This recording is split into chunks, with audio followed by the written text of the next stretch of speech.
One of the main threats to world safety is the misuse by terrorists of chemical, biological, radiological and nuclear materials.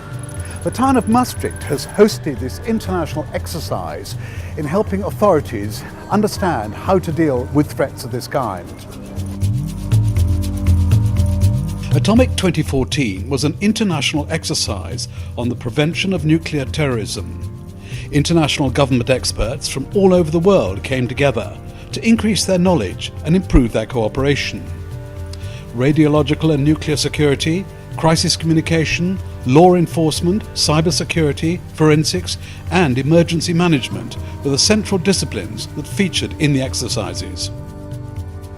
So each year, starting from 2009, we have organized an international exercise, again part of our CBRNE program. The overall purpose is nations who are here to learn from each other, to learn collaboratively and bring all the information and all the experience they have gained through going through the exercise, going through the scenario, bring back to their home countries. Atomic14 was organised by the Dutch National Coordinator for Security and Counter-Terrorism, known as NCTV, and the Dutch Ministry of Foreign Affairs. They were supported by the Netherlands Forensic Institute, the Dutch Ministry of Economic Affairs, Interpol and the European Commission, and also by UNICRI, the EU CBRN Risk Mitigation Centres of Excellence, the International Atomic Energy Agency and Europol. Now, I've just been inside to take a look, and what I've got to explain to you is that many of the delegates are from the security services, and so much of their discussion has to be in secret. And this means that we're limited in exactly what we can report. However, what I can tell you is it was called a tabletop simulation exercise. And I can also tell you that there are roughly 250 delegates from 50 countries, ranging from Australia to Zambia, and every continent's represented except Antarctica.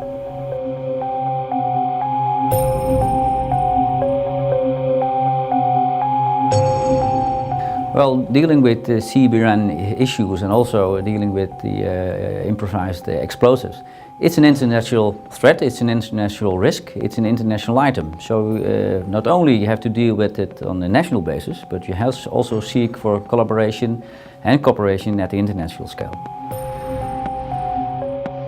Well, the rehearsal should be done, of course, when there is during peacetime. So we have regular exercises on an international level, but also internal exercises within the Commission. The internal exercises deal more with the operationality of the systems, the communication network itself, and then there are also simulated accident exercises once a year with either the Commission or also together with the Atomic Energy Agency. And those are played fairly realistically? And they are very realistic. And there's a well-known saying in Latin actually, but I'll translate it.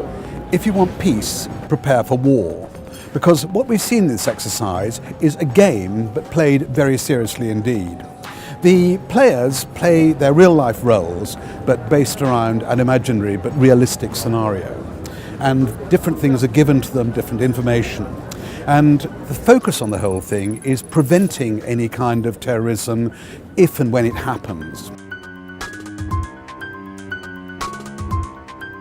If in Brussels tomorrow there is a dirty bomb, there is an explosion with some radioactive material, you will have legal people which will start arguing about who is responsible, who is going to pay, who is liable, what kind of legislation do we have to intervene. You will have the firefighters, you will have the military, you will have the police, you will have the people from the Nuclear Research Center, you will have people from the independent authorities, and they will all have something to do and to say.